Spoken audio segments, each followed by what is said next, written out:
తెలంగాణలో 37 కార్పొరేషన్లకు చైర్మన్ నియామకం చేస్తూ ఈ నెల 14నే ఉత్తర్వులు జారీ చేసిన తెలంగాణ ప్రభుత్వం 37 మంది కాంగ్రెస్ నేతలకు కీలక పదవులు లభించాయి.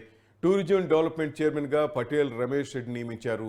రాష్ట్ర మహిళా కమిషన్ చైర్పర్సన్గా నేరెళ్ల శారదను, ఎస్సీ కార్పొరేషన్ చైర్మన్గా ఎన్ ప్రీతమ్ను నియమించారు. దీని సంబంధించి మన అప్డేట్స్ మరి ఇప్పుడు భవితనాడు తెలుసుకుందాం. భవిత చెప్పండి.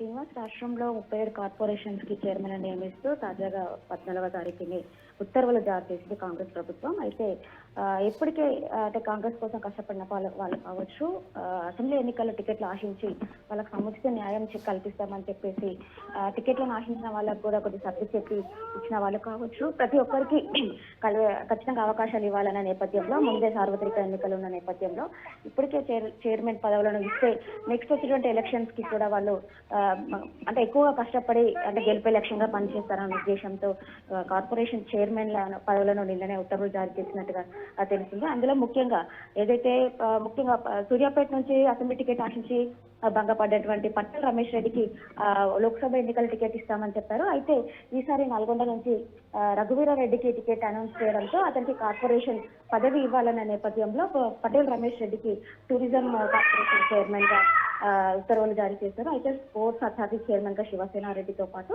ఎస్సీ కార్పొరేషన్ చైర్మన్ గా ప్రీతం ని అనౌన్స్ చేశారు. బీసీ కార్పొరేషన్ చైర్మన్ గా శ్రీకాంత్, సీడ్స్ కార్పొరేషన్ చైర్మన్ గా అన్వేష్ రెడ్డి.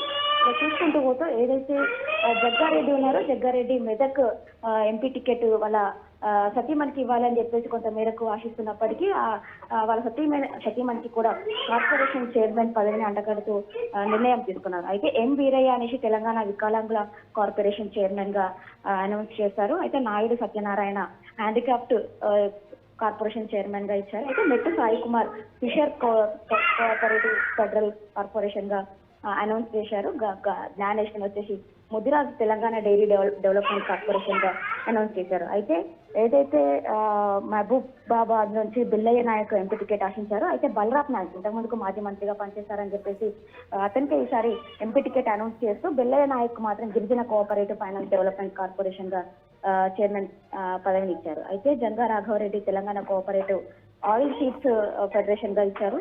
అంతేకాకుండా జి గురునాథ్ రెడ్డిని పోలీస్ హౌసింగ్ కార్పొరేషన్ గా కూడా ఇస్తూ మొత్తం దాదాపుగా 37 మందికి కార్పొరేషన్ పదవుల చైర్మన్ అంటే నిన్న ఎలక్షన్ కోడ్ అమలైన నేపథ్యంలో 14వ తారీఖున ఇవి విడుదల చేసినట్టుగా కాంగ్రెస్ ప్రభుత్వం అయితే ఉత్తర్వులు జారీ చేసింది. Thank you.